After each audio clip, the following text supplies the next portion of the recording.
welcome back once again to Resident Evil Operation Raccoon City. This next mission, nothing is as it seemed.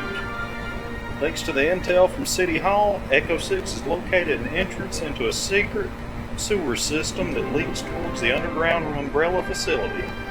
They'll soon discover that they are not alone in these sewers. After seeing the locked room that we missed last time, I'm going to bring along Tweed for demolitions instead of DA. I did decide not to level a little off screen and get the machine gun, or the mob special, I believe they call it in here. Just because we'll get the experience here. I just want it going into end game because I need the high ammo count and spray value. Because I do remember the last boss of this campaign, and it's one that needs to come back. It's a thing of beauty. I'm hoping that since I turned the music and the voice down again, that this will be the dialed in Willow. I've mapped the sewers in. Well, boy, I just stumbled and dumped that all over the floor. Anyway, as I was saying, I'm hoping this time all the recording will come out sounding really, really well. I'm sure you get tired of hearing me apologize through this when you can't hear me, but still learning at this. I'm not 100% satisfied with the quality of these videos, but at the same time, I'm not ashamed of them. So I'll put them out. Let whoever wants to take a look at them, take a listen when they're able to. And, oh no! And as time goes along, I'll get better, and hopefully I'll be able to turn out consistently better product going forward.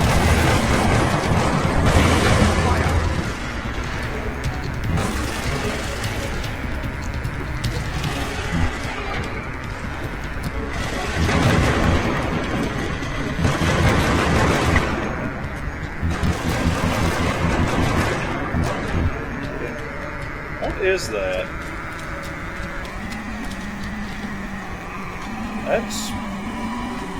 That's weird. That same effect was happening last time in the previous level. I'm wondering if that's...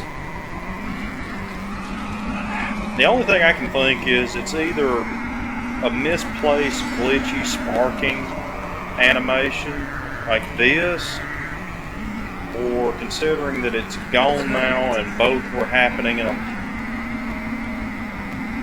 Drinking gasoline? Or kerosene, that'd be kerosene. Well, I'm just wondering if maybe it's part of the animation from the gunfire that isn't... Something's wrong with the scripting, that it's not recognizing that the NPC is no longer there. I don't know what I just saw. It sounds like Birkin. I can't guarantee it, but that does sound like the same sound effects that William Birkin had. We are heading into the nest. Flares. Seems a little late in the game to be introducing a new mechanic, wouldn't you think? But it is entirely possible that it's Birkin that we're going to run into down here. Oh man, this is horrible. Oh my.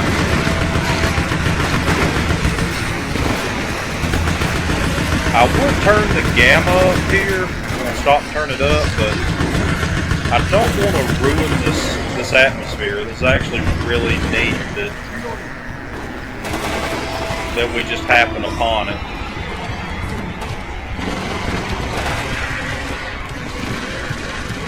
Okay, that's what the flares are for.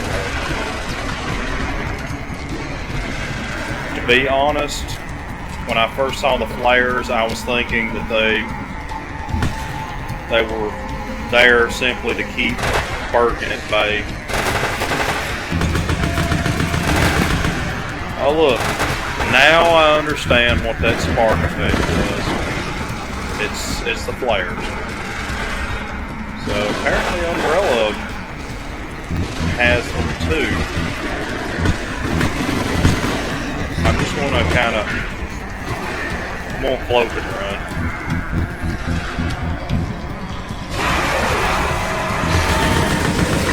Got in here. You guys got anything good in here?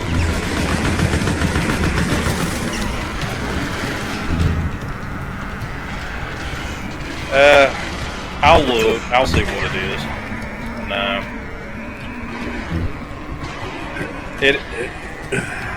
That was weird, Harley. You look like a frog. It could be argued that the right gun would be better for this particular area because of the close quarters, but it's just not quite my play style. I was about to say, I feel like I'm walking into an ambush. Oh, hey, Claire. Who are you? Fine. I'm not trying anything funny. Trust me, Claire, the only funny business going on is me tripping on my own feet trying to play this game. She's special. She's fine. Her name's Sheridan. I need to look. I'm not sure who voices Claire in this one. I would say with almost absolute certainty it's not Allison Ford. There's a lot of data land out here. That'll just be a little interesting tidbit. Gotta go. Now. By the time I get around to editing, I probably won't remember to look. If I do, I'll include it in the description. You guys hear my voice crack there? Oh. Oh no. Well, that was dumb. Watch out, Claire. Sorry.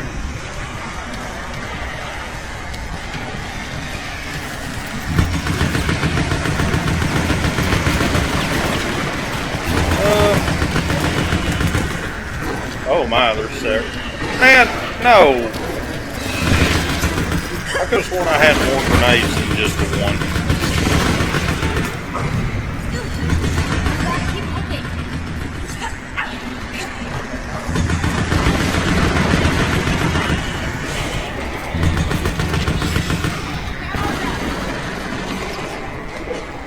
Not gonna lie, the only reason I'm taking my time here and not cloaking and running is because the parasitic infected are some of my favorite creatures in the entire franchise, and they appear right here. Although I think I may have mentioned in the other campaign that I feel like the ideas they had with them here were a little bit better realized with Resident Evil 4. I'm not. Oh! Well, I was a little too late, but I had the right idea. I'll have to double check. I'm pretty sure this came out after 4. Oh, yeah, never mind. Look, you guys see an umbrella pattern? I apologize, that was a stupid thing to say. I know this came out after Resident Evil 4 because this was an entire console generation after Resident Evil 4. So, yeah, I suppose they were not only better realized in 4, they were better introduced in 4. Still doesn't take away from the fact that they're a fantastic idea that needs to come back. Would you quit yelling? There be monsters.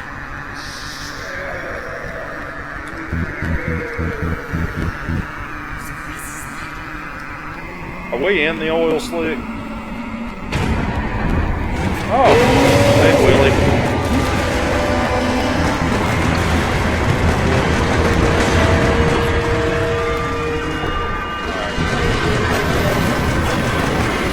Come on, get up and run, Claire.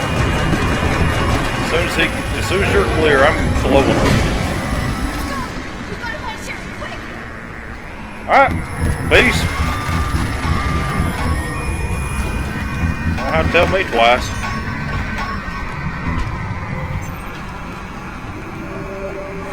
Wow, we escaped danger, great. I'll look for a way out. That's my line.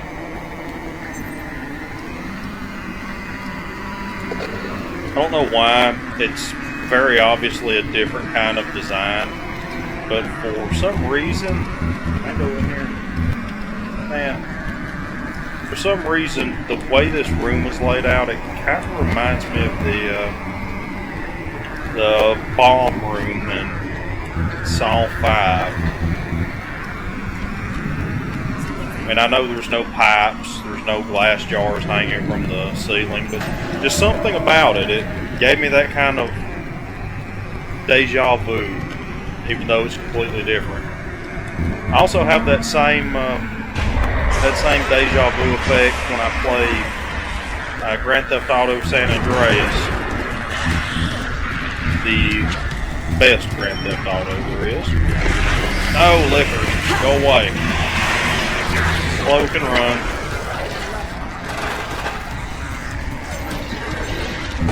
Oh. Wow, that was weird. I'm so glad I had that recorded. Like Perkins on the move. But anyway, I get that same deja vu from one specific bridge leading into San Fierro in San Andreas.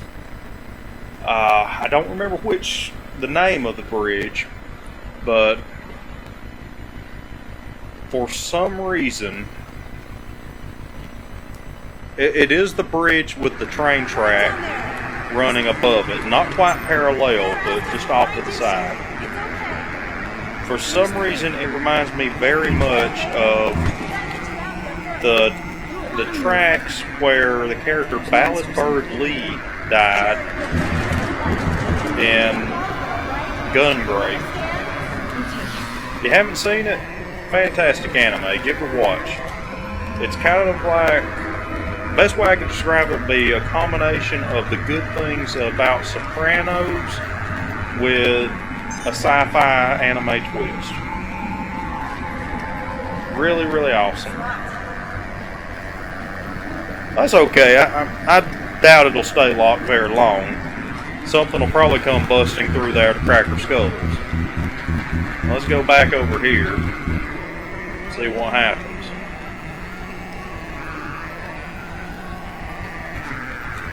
Okay, I'm genuinely confused here. Is this a staircase? Huh? Wait, you got any ideas?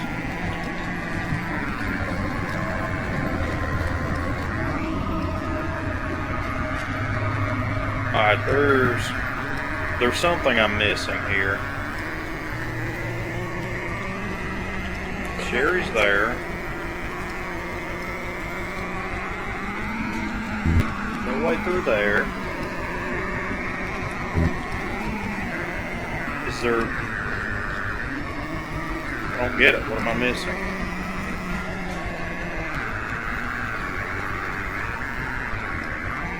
I mean, I'm getting geared up for a fight. I can tell that for sure. But I don't know what I need to do to trigger it.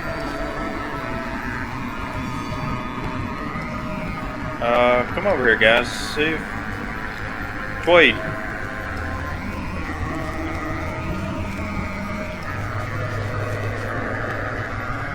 Okay. Gotcha. Oh. Sorry, everybody. I was being stupid. Run, Sherry. Need it. I'm here. Pasta, closing on Sherry. Kill her.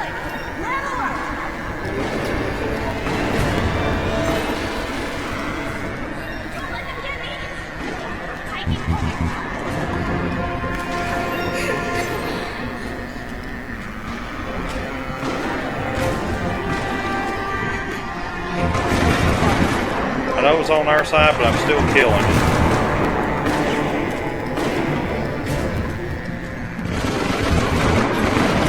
Alright, Sherry, where'd you go? Come on, come on.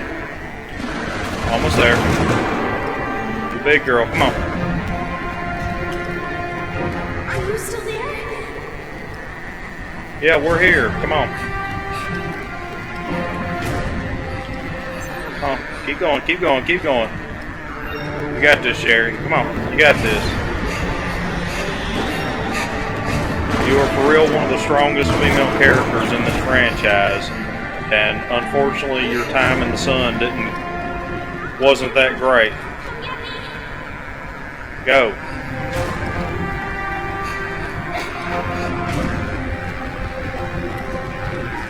Come on, Sherry, go, go. Bless you, child.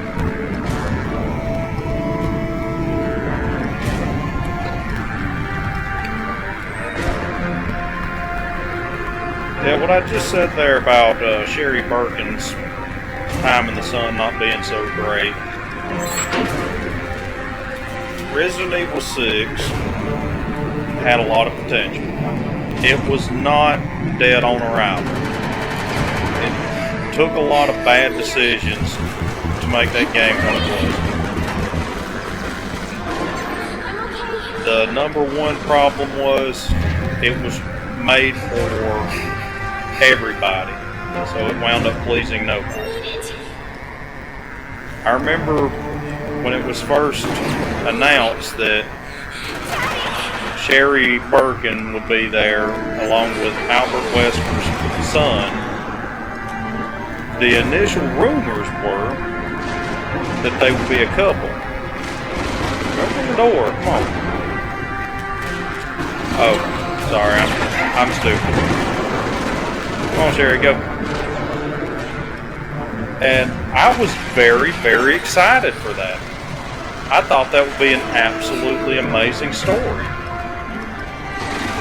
To see the son and daughter of, well, I kind of got ahead of myself. Not only was the rumor that they would be a couple, but they would also be the antagonists. And I was fascinated by that idea. I was really looking forward to it.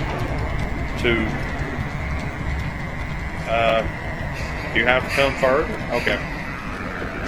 For the son and daughter of the two big bads in the early games, and one the series protagonist, or excuse me, antagonist, to be a couple and to be working together, it was an absolutely amazing idea. Unfortunately, it didn't turn out that way. They were part of the hero campaign. Sherry was awesome. Jake, as a character, was not bad, but how his story, his exposition, everything about him was pretty badly mishandled. The character itself could have been awesome, especially the tension with him and Chris, but it just didn't materialize the way I was hoping. I do like the idea of him being better than Albert.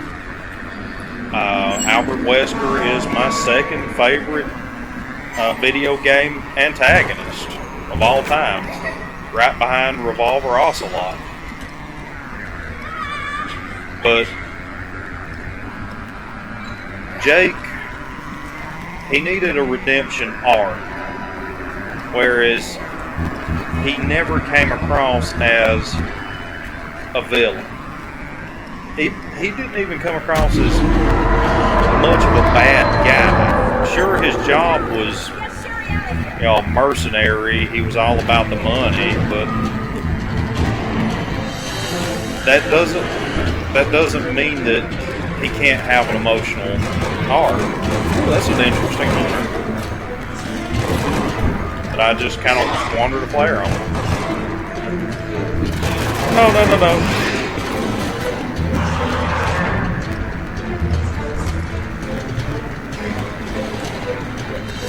I would have very much liked to have seen that initial rumor that Sherry and Jake would have been the villains, and then have, do something different, do something that wasn't safe. The game played it way too safe. But had they have not played it safe, had they have really taken some chances, they could have started on with both being the villains.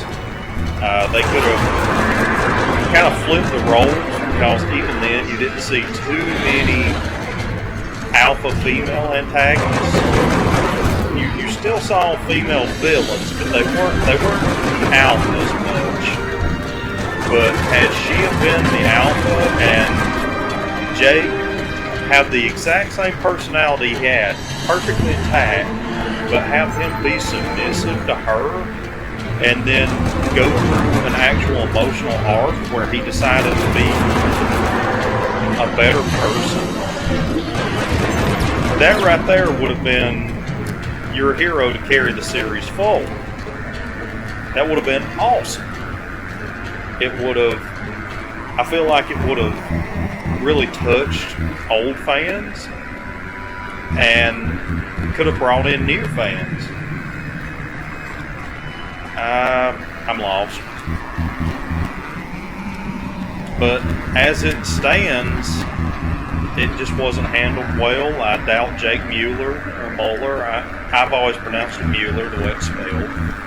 And I know a few Muellers. I've never met a Mueller.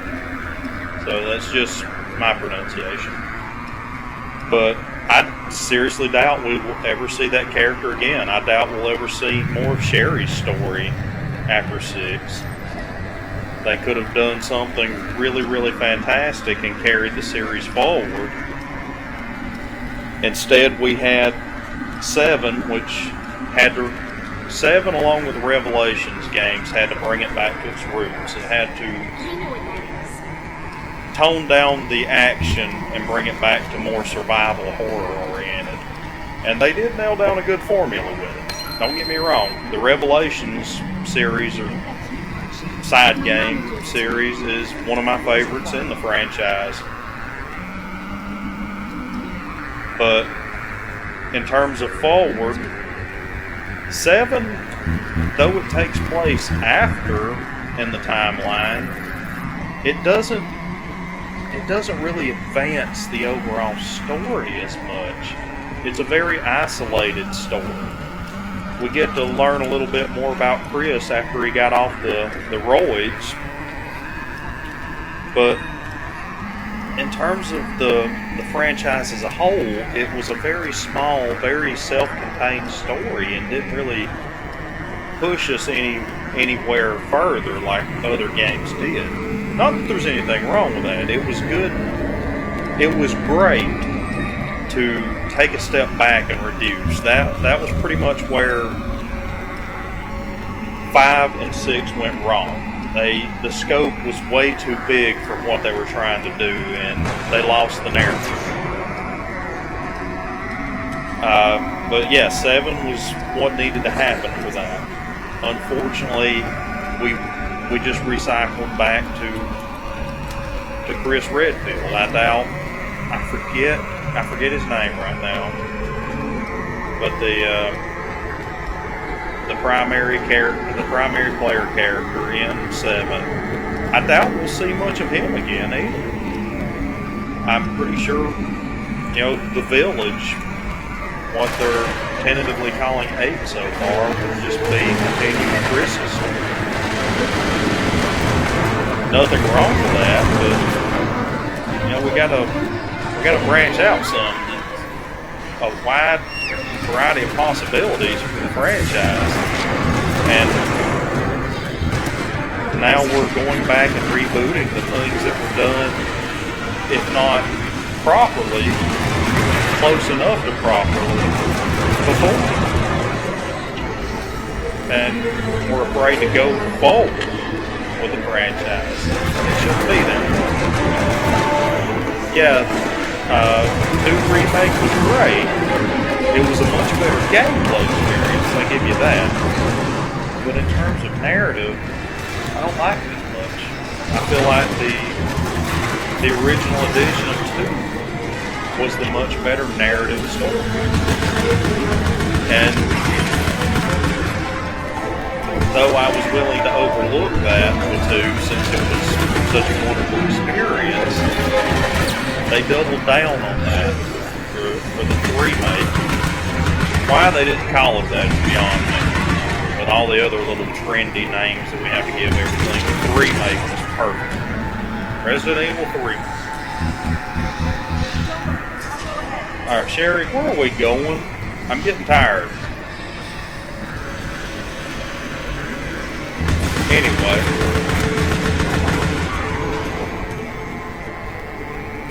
But 3 doubled down on that formula, and we wound up with an even more toned down and inferior narrative experience. And with the toning down of the gore that made 2 so refreshing, even the gameplay experience was inferior. And it kind of hurt me to say that because I was so looking forward to the remake. But it just didn't live up to my hopes. Which I kind of understand. You know, Capcom was probably in a weird spot. I'd say that while they were working on 2, they were developing the RE engine for 8, and at the same time probably already in pre-production for the remake, and doing all the work that would go into maintaining and quality of life updates for the multiplayer modes in 3. So they probably had a lot on their plate, and just something had to be trimmed somewhere.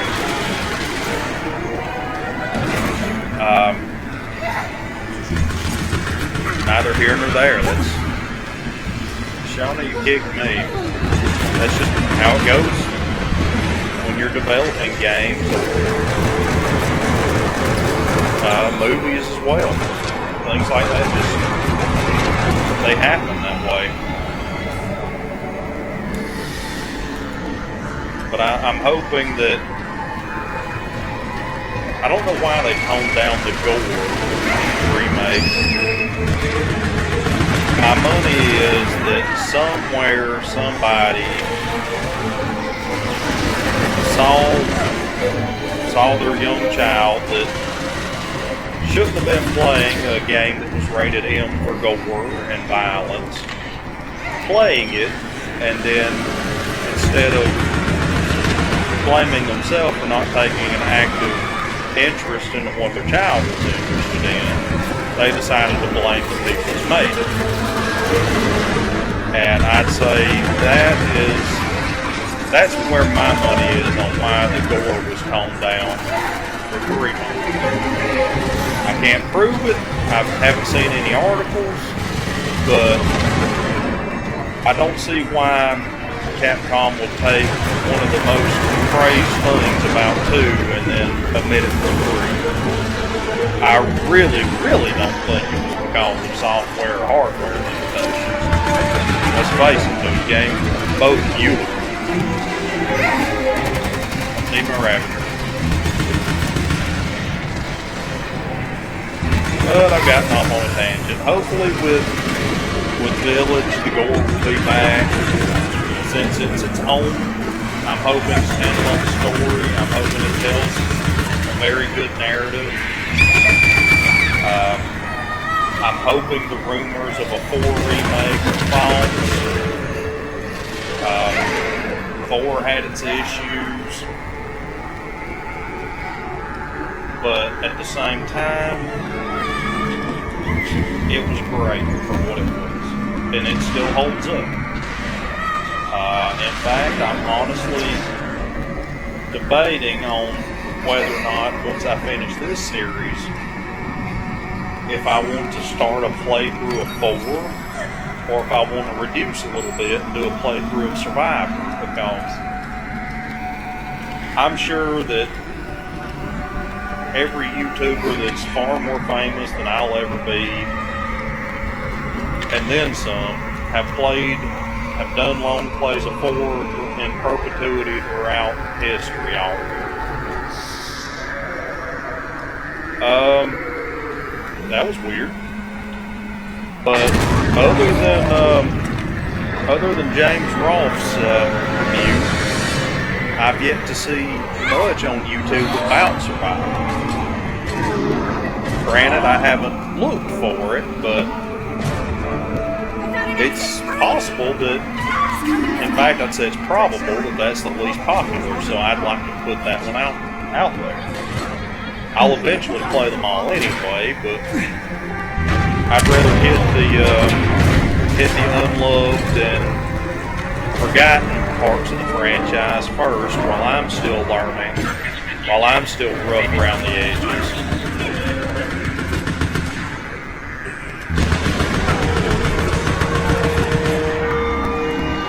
Before I move on to the fan favorites and then get in there with my inexperience, my bad audio setup, and just absolutely bomb it and not do justice to those games. Whereas I'm pretty sure none of you will fault me if Survivor doesn't sound that great. I guarantee you won't fault me if gadget doesn't sound great. In fact, I can already hear the 3 people that watch this asking if there was a Resident Evil guide. Yeah, it was. I've yet to beat it, but that was only because it took me an extraordinarily long time to get a hold of the physical copy. Even then, it is not an original copy. It's a recommended card.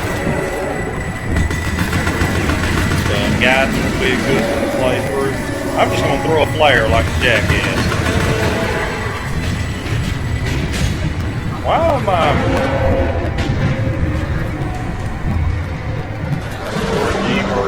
Incinerator, okay. Where is it? I guess it's in the center. Okay, yeah. I killed my guys. Come on, Harlan.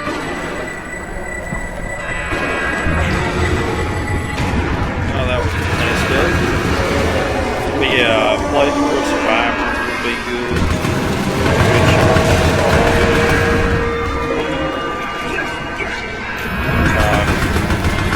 I definitely want to beat Gaiden one time first.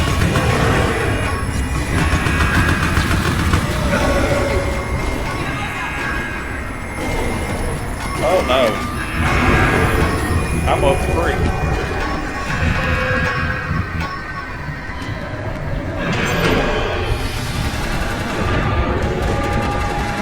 That's a machine gun. Or not. There's that. Oh.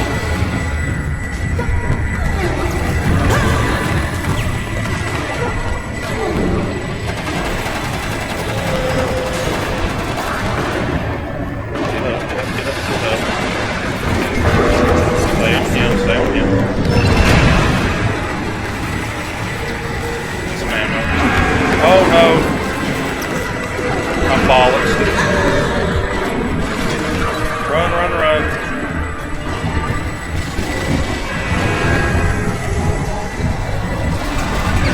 Oh no. It's all falling apart, guys.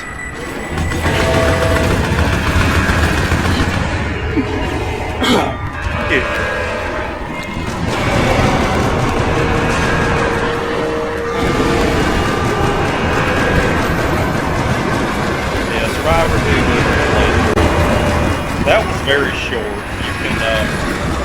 You can knock out a single playthrough of the campaign in half hour. That was kind of not right there. Get that herb.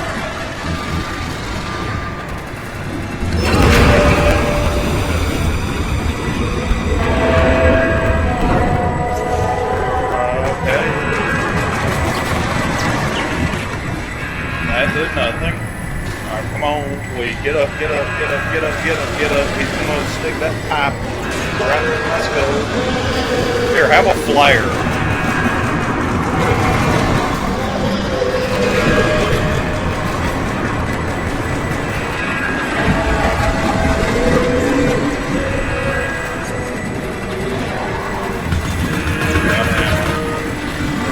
Anyway, I got very sidetracked there.